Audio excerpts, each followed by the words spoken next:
नमस्कार, मैं राम लखन साहनी सूरत भूमि में आप सभी दर्शक मित्रों का हार्दिक स्वागत करता हूं। तो चलिए हम आपको लेके चलते हैं। इस समय हम उत्तर प्रदेश में हैं, बरहज में, जहां आपको दिखा देना चाहते हैं कि मैं इस समय रोड के ऊपर ही हूं। रोड पे देख सकते हैं इस समय कि रोड जिस प्रकार से आम सामान्य दिनों की तरह होता है उसी प्रकार से है, लेकिन जबकि हम आप बात करेंगे गुजरात की और महाराष्ट्र की, तो आज के दिन जो धूम मची होगी और धूम मची है पूरे गणेश विसर्जन को लेकर के। आज गणेश जी को विदाई दे रहे हैं गुजरात और महाराष्ट्र और कुछ अन्य राज्यों के लोग, जो पूरी धूमधाम से आज गणेश जी को विदाई दी जा रही होगी।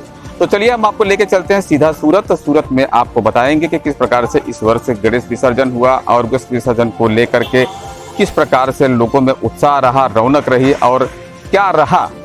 तो बता देना चाहते हैं कि हर वर्ष से कहीं अलग प्रकार की गणेश पूजा और विसर्जन के पूरी रूपरेखा बता देना चाहता हूं। शुरुआत में लोगों का उत्साह जो गणपति स्थापना को लेकर थी, बहुत उत्सुकता रही। लोगों ने लाइटिंग के पीछे खर्चे किए, आतिशबाजी के पीछे खर्चे किए और पूरे धूमधाम से लोगों ने गणेश जी की स्थापना की थी। तो कुल मिला जुला कर बात करते हैं तो इस वर्ष जो गणेश जी की स्थापना में जो पैसा गुजरात और महाराष्ट्र के लोगों ने किया, उतना विसर्जन में नहीं दिखा। तो हम बात बता देना चाहते हैं कि विसर्जन कैसा रहा और क्यों रहा और उसके पीछे क्या कारण रहा। तो हम आपको बता देना चाहते हैं कि लोगों में इतनी जागरूकता आई है कि जो आज से 20 और 25 वर्ष पहले जो 25 फीट 30 फीट की जो मूर्तियां बनाई जाती थी और वो भी पीओपी की बनाई जाती थी, वो संपूर्ण रूप से धीरे धीरे लोगों में जागरूकता आई है और उसको लेते हुए लोग अब छोटी छोटी मूर्तियों की स्थापना करते हैं। और छोटी मूर्तियों की स्थापना के कारण यहाँ पर जो बात करते हैं कि लोगों में जो मिट्टी के जो बनाए जाते हैं, जो पर्यावरण को नुकसान नहीं पहुंचाता है मूर्तियां, और छोटी छोटी मूर्तियों को बनाने की वजह से विसर्जन में भी परेशानियों का सामना नहीं करना पड़ता है। तो इस बार और 2-4 वर्षों से जो जागरूकता आई है उसको तारीफ़े काबिल लोगों ने अवेयरनेस दिखाया है, जागरूकता दिखाई है, जिसको लेकर के पर्यावरण में अत्यंत जो सुधार आया है। नदियों का पानी दूषित नहीं हो रहा है और संपूर्ण रूप से इस वर्ष जो तापी नदी के अंदर में विसर्जन पर बैन लगाया गया है, जिसको लेते हुए, इसको ध्यान में रखते हुए नावड़ी आवारा, डका आवारा और किसी भी जगह पे पाल आवारा हो, चाहे तापी नदी के किनारे जितने भी जो विसर्जन होते थे उसको संपूर्ण तौर से रोक दिया गया है। रोकने के कारण वो यहाँ पर जो दिखाई पड़ रहा था, जो नदियों के अंदर जो भीड़ दिखाई पड़ती थी, शहरों में जो क्राउड दिखाई पड़ती थी, वो इस वर्ष देखने को नहीं मिला।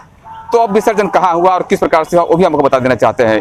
विसर्जन के लिए प्राकृतिक तालाब बनाए गए थे, उन तालाबों के अंदर में विसर्जन किया गया था और उन विसर्जन को अत्यंत सफलतापूर्वक और सुरक्षित विसर्जन किया गया और लोगों ने संपूर्ण रूप से छोटे छोटे मूर्तियों का जब स्थापना करना शुरू कर दिए तो विसर्जन में भी स्वाभाविक सी बात है कि समस्याएं नहीं उत्पन्न होती। उनको आसानी से विसर्जन प्राकृतिक तालाब में नगर पालिका के द्वारा जो व्यवस्था की गई, तो तालाब है प्राकृतिक, उनमें विसर्जन किया गया। जबकि अब बता देना चाहते हैं कि पूर्ण रूप से प्राकृतिक तालाब हो, नहर है और नदियों में संपूर्ण तौर से विसर्जन को बैन किया गया है। तो अब बड़ी बड़ी मूर्तियों का क्या किया है सूरत शहर में और किस प्रकार से विसर्जन हुआ, तो उसके बारे में आपको बता देना चाहते हैं।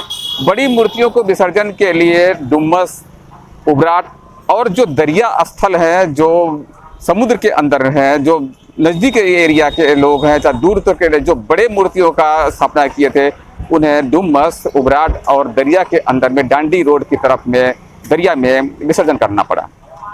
और सबसे बड़ी बात, इस वर्ष जो 75वां स्वतंत्रता दिवस था और स्वर्ण वर्ष आज़ादी का मनाया जा रहा था, तो उसको भी लेकर के इस वर्ष गणेश पूजा में संपूर्ण रूप से देशभक्ति की भी झलक दिखाई पड़ी, जिसको लेकर के लोगों ने कई पोस्टर भी लगाए थे और देशभक्ति सभी क्रियाकलाप कई पंडालों में करते दिखाई पड़े। को बता देना चाहते हैं भागल पे भी ज़्यादा मूर्तियां आई हुई थी, मूर्तियां काफ़ी थी, छोटी थी, उसके हिसाब से ज़्यादा समस्याओं का सामना नहीं करना पड़ा। और सबसे बड़ी और भी अनोखी बात कि काफ़ी मूर्तियों का जो विसर्जन लोग खुद पंडाल के अंदर ही स्वतः कर डाले, किसी टब के अंदर में या ड्रम के अंदर में, जिससे उन्हें विसर्जन के लिए भारी संख्या में क्राउड नहीं इकट्ठा करना पड़ा, दूर जाना नहीं पड़ा और स्वतः अपने ही पंडाल में मूर्तियों का विसर्जन करते नजर आए। तो ये थी ये पूरी रूपरेखा गुजरात सूरत से। हम आपको ये सूरत की रिपोर्टिंग बता रहे हैं और चलिए हम आपको लेके चलते हैं सीधा सूरत, गुजरात। और गुजरात के अंदर में सूरत शहर से जो हुई है इस प्रकार की विसर्जन, तो विसर्जन की पूरी रूपरेखा आपको आपके सामने प्रस्तुत करते हैं। तो चलिए आपको लेकर चलते हैं हम सीधा सूरत।